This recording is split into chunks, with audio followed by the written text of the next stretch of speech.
My 48 female sister Caroline, 45, has spent the past 20 years bragging that because she's 10 years younger than her husband Ethan, 55, by the time she hits 40 plus, Ethan's drive will have plummeted too low to pursue others, and the 20-somethings won't want to date men past 35.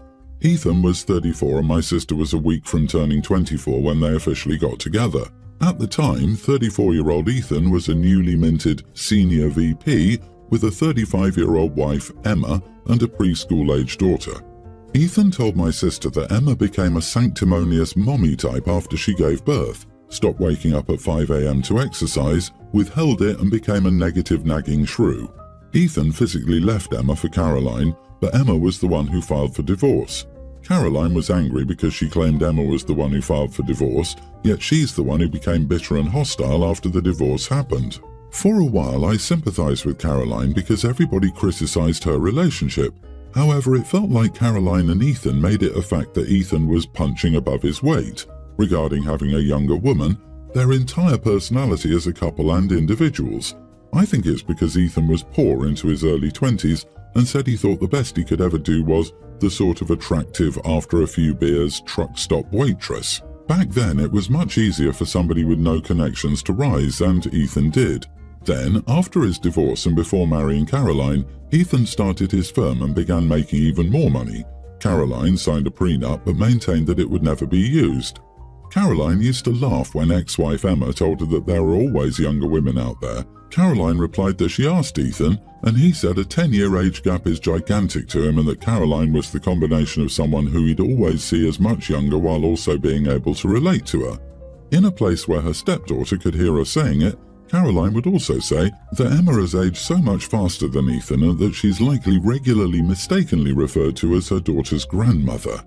All this about "he will always see me as much younger" disappeared a few years ago. Caroline started becoming very withdrawn and miserable. She'd act out in ways, but Ethan would not even bat an eye at her antics. Then suddenly, just before the holidays, Ethan picked a fight by telling her her hand mannerisms are annoying and left the house.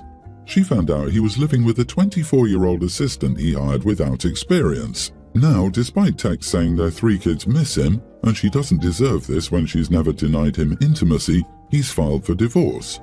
Caroline came to me crying and would go on rants about how Ethan would realize the 24-year-old sees him as grandpa. I rolled my eyes and said, "What did you expect, sis?" And that I had no sympathy when for years I've had to listen to her saying age gap detractors are bitter losers and that Ethan will always see her as a prize.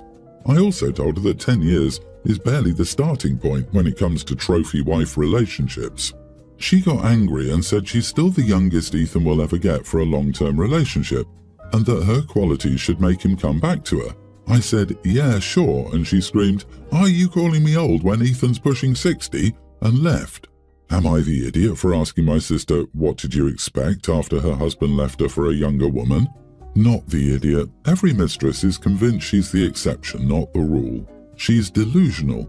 There is an endless supply of 20-year-olds who would jump at the chance of marrying someone with money and living an easier life. He has a type she has now realized a little too late, however. Exactly. She's deluding herself into thinking Ethan gives a crap about long-term relationships, especially since he has no problem trading in for a newer model every 20 years or so. He's going to ride this new one till he's around 70 or 80, and then, at that point, throw off the pretense entirely and just hire sugar babies for companionship or import a trophy wife from a developing country. It's clear he doesn't care about family after all. Yep, my late stepmother saw my father as a stable person who would take care of her. At least that's how it looked to me. She was 23, he was 44, and I was 16. She was wife number 3. He kept being a man-child, and she had to become the adult in the relationship. I'm not sure why she stayed. She must have loved him. We lost her to a tragic accident last year. Father hadn't paid a bill in years, and most accounts were in her name. Poor delusional lady, but she was an excellent stepmom to me. Oh, I'm sorry for your stepmom. Ethan told her that Emma became a sanctimonious mommy type after she gave birth and became a negative nagging shrew. And Caroline believed that? LOL. Now she knows why he left his first wife. And you are not the idiot for saying what you said. She forgot the old saying, if he's willing to cheat with you, he'll cheat on you. She should have known this day was coming. My parents recently put down the rule, no dinner until 1.5 hours of violin practice is completed. Since they realised I, a female teen, rarely ever practice violin, and if I did, it would only be for 30 minutes. I absolutely hate playing the violin. The last time I asked them if I could stop playing the violin, they said they'd ground me for a year, but they kept extending it past 3 years. People have recommended I try playing songs I like, and I tried, but then I ended up hating the songs. I'm not generally lazy, I'm quite good academically and physically. Around a week ago, I refused to practice violin and skipped dinners. My parents never thought I'd choose that option and are extremely mad. They've taken away more things recently, such as books, art supplies, one of my hobbies, soft toys, I'm still very attached to them, breakfast, not that I ever ate it, clothing besides one basic outfit, and my school uniform, etc. I'm still refusing to play the violin. I've spoken to my friends about this, and they just told me to give in to their demands. Am I the idiot for refusing to play the violin? Edit, yes, I'm Asian. Not the idiot. Taking away meals as a form of punishment for wanting to quit an extracurricular activity you're no longer interested in is dangerous parenting. OP, call CPS and tell them your parents are withholding meals. Also, talk to an adult at school and explain the situation to them.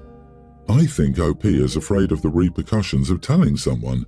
If CPS comes to investigate, parents put on their best behavior and OP is not immediately taken out of the home. There will be a wrath rained down once the CPS is gone. Coming from a similarly abusive Asian home, that's why I was afraid and clenched my teeth till I was 22 to move out, and then go no contact.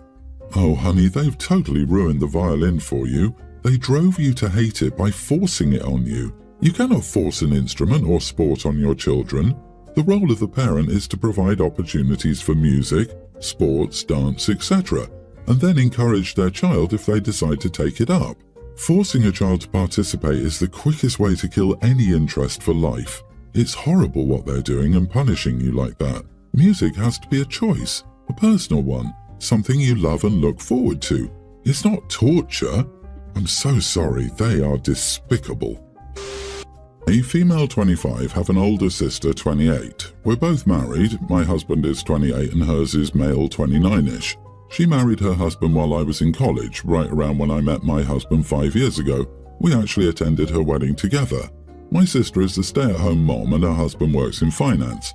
As I said, my husband, whom I met in college, is now an attorney and I'm a forensic scientist.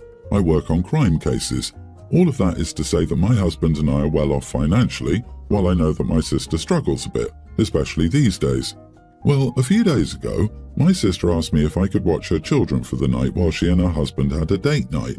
I said of course, my husband and I often watch our nieces.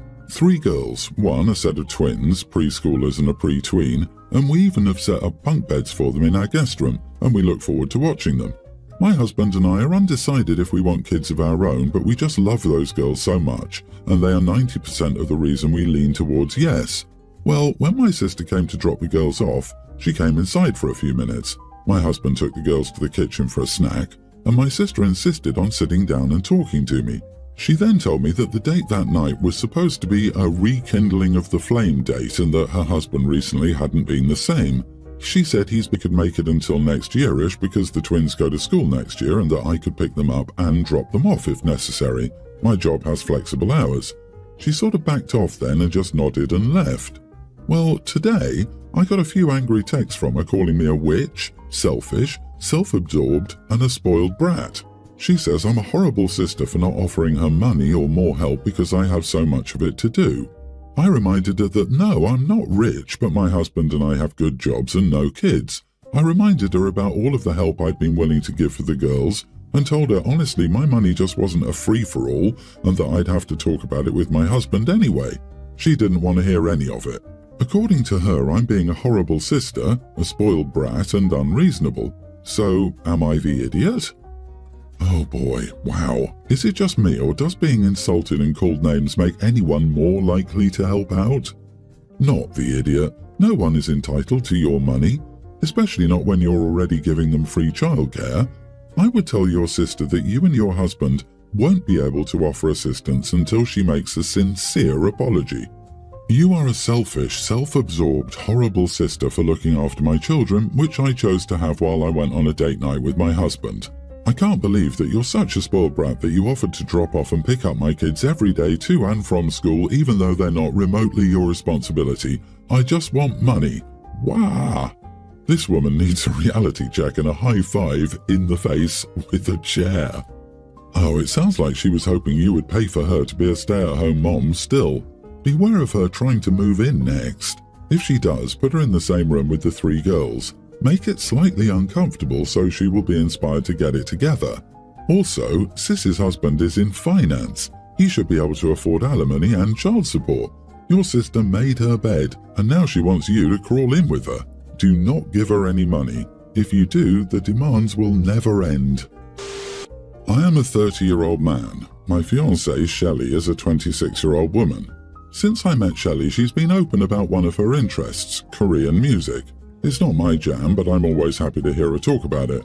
Early in our relationship, though, I wasn't aware that by Korean music, she mainly meant one specific male pop star. His name is Kai. Since we began cohabiting last year, I've also learned that it's less of an interest and more of an obsession. She spends excessive time looking at his pictures, following his fan communities and listening to his music. If I'm perfectly honest, it's a huge turn-off for me personally, but people will like what they like. Last summer, my sister told us that she was getting married, and we were super happy for her. We immediately RSVP'd for her wedding on Friday, January the 12th. However, in December, Shelley approached me and told me she couldn't attend my sister's wedding. When I asked why, she said she would be in South Korea around that time. I figured Kai was having a performance or a fan meet and greet, but it was even worse.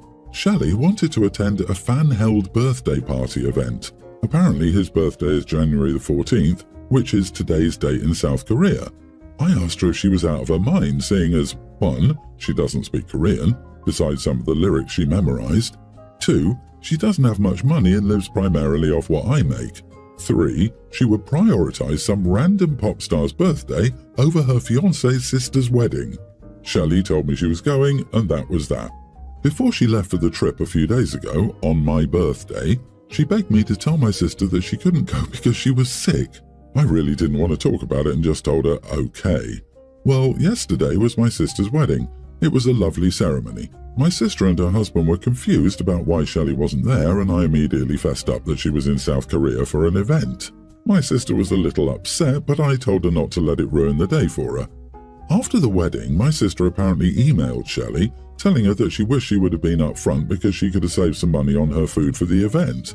Then Shelley emailed me, furious about my telling the truth. Was I wrong to tell her the truth, or were my actions justified here? Not the idiot. To answer the question you asked, she skipped out on your sister's wedding. She can deal with the fallout. She knows that she's doing a crappy thing because she asked you to lie about her reasons for doing it. I've heard people asking the wrong question before, but this takes the cake. Why are you marrying this woman if her obsession is, as you put it, a huge turn-off? Not only this, but she takes your money to fund an expensive trip to South Korea to attend a birthday party for her celebrity obsession, who probably doesn't even know she exists. The real problem here is not that you told the truth about her reasons for skipping your sister's wedding. The real issue here is your fiancé. Break off this engagement and run. Run like the wind. Flying to South Korea to participate in a celeb's birthday party when they're not even there and maybe don't even know it's happening? Yikes on several bikes. That is an unhealthy obsession right there. On top of this, your sister has a point. It was really bad of your fiancé not to be upfront about missing the wedding and making your sister waste an invite and money on catering. This Kai obsession is a make or break for the relationship. OP, you know exactly what you're getting in for, and if you aren't 100% on board with it, you're committing to it nonetheless. She's funding this obsession with money you earn, and money I'm guessing you'd rather go to the wedding. Something else for the relationship, your own interests, or something more practical like living costs.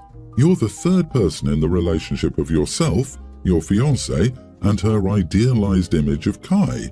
Look man, you're dealing with a partner who is not mature enough to be in a relationship. It will only get worse. I, male 35 and my wife 34, have been married for 10 years and have 2 children, a pre-tween male and a female kindergartner. My wife is a homemaker and has always cared for the family meals. I work in a technology company and have a very tight schedule. About a month ago, my wife decided to become vegan for ethical reasons. I respected her choice, but we agreed that I and our kids wouldn't change our diet. She agreed to continue cooking meat for us, as our kids enjoy it and are not fans of vegetables or such dishes. However, 2 days ago she told me that she would no longer cook meat for us. She said she felt terrible about choosing corpses at the butcher and preparing them at home. It was a matter of principle for her and a contradiction to abstain from eating meat but still buy and prepare it. She stated she would only make vegan meals for the entire family, and if we wanted meat, I would have to cook. I got very upset about this as I don't have time to cook, especially with an ambitious project coming up at my company. We argued a lot about it and she called me insensitive and ignorant. Our kids will be back from my parents' house at the end of the month and I don't want them to go through this change with her. You are the idiot. Oh lordy, your kids aren't fans of vegetables. What, do you blanch them and serve them unseasoned? Cook a damn chicken breast when you get home. It's not a big deal. You can do crock-pot meals or takeout. You don't have to spend much time on this. Let the kids choose what they want to eat instead of making them collateral damage in the family food war. Also, can you trade a chore with her? She does what you usually do and you start meal prepping for you and the kids. You could even just cook the meat portion of the meal. The wife is allegedly a homemaker but does not make meals that satisfy her family. The kids are old enough to attend school, so the wife is home all day. Dude, tell your wife she can return to work and you'll stay home and cook. And that after she's done working, she can come home and cook for herself since you'll be cooking non-vegan meals. You're not the idiot. Going vegan is a significant change of lifestyle after 10 years. You supported her with the understanding that she would still cook meat for the rest of the family. Then she breaks that agreement without even a discussion. I think she's the idiot in this situation. Unfortunately, you'll have to figure something out because I don't think she'll budge.